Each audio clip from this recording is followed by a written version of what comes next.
सांसों की जरूरत है जैसे जिंदगी के।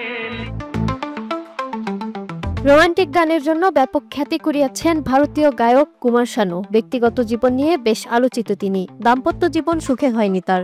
এবার তার জীবনের কালো অধ্যায় তুলে ধরে আগুনে যেন ঘি ঢাললেন তার প্রাক্তন স্ত্রী রীতা ভট্টাচার্য। মুম্বাইয়ে প্রথম জীবনের দুঃসময় নিয়ে রীতা স্মৃতিচারণা করে বলেন, তাদের কাছে তখন কোনো টাকা ছিল না। কুমার শানু লুঙ্গি পরে ঘুরতেন। রীতা জানান, শানু আজও মিথ্যা বলে যে তার পরিবার তাকে মুম্বাই পাঠিয়েছিল। আসলে আমরা মাটিতে পাখা ছাড়া ঘুমাতাম। আমি তাকে লড়াই করতে রাস্তায় ঠেলে দিতাম। রীতা দাবি করেন 1990 সালে আশিকি ছবির ব্যাপক সাফল্যের পর শানুর আচরণ বদলে যায়। তার আচরণ ক্রমেই খারাপ হয়ে ওঠে। পরিবারের সঙ্গে দূরত্ব বাড়িয়ে দেন। এমনকি বড় ছেলে জিকোর বিয়েতেও কোনো যোগাযোগ রাখেননি তিনি। তার আলোচনায় থাকতে ভালো লাগে, নেতিবাচক বা ইতিবাচক যেভাবেই হোক। একসময় স্ত্রী আর ছেলেকে ব্লক করে দেন তিনি। রীতা জানান, ভীষণ অপমানজনক ছিল সেটা। সবচেয়ে কঠিন সময়ের কথা বলতে গিয়ে রীতা জানান, তৃতীয়বার গর্ভবতী থাকা অবস্থায় তিনি অকথ্য নির্যাতনের শিকার হন। রীতার ভাষ্যে, তার বাবা যখন মারা যান তখন ছোট ছেলের জান তার গর্ভে ছিল।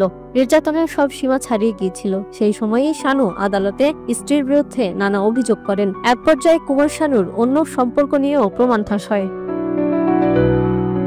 বসুন্ধরা টিস্যু, অশুদ্ধতার বিরুদ্ধে এক বিন্দুও ছাড় নয়। রীতা জানান, তাকে খাবার থেকেও বঞ্চিত করা হয়েছিল। একটা সময় তিনি রান্নাঘরের স্টোররুমও তালাবদ্ধ করে রাখতেন। আমি সে সময় প্রহরী পাঠিয়ে দোকান থেকে চাল কিনে নিজেই রান্না করতাম। তখন আমি গর্ভবতী ছিলাম, করতে পারতাম না কিছুই। এমনকি আমার সন্তানদের দুধ পর্যন্ত বন্ধ করে দেওয়া হয়েছিল। শিশুর চিকিৎসার টাকাও দেওয়া হবে না জানিয়েছিল কুমার শানু।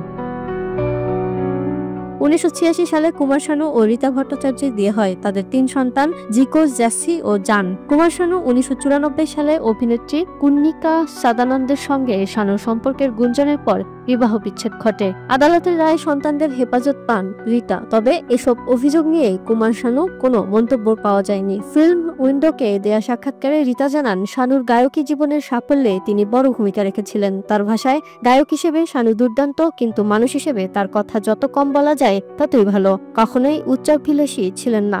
আমি তাকে ঠেলে এগিয়ে দিয়েছি। Lima Sayanti, desk report, 18 news.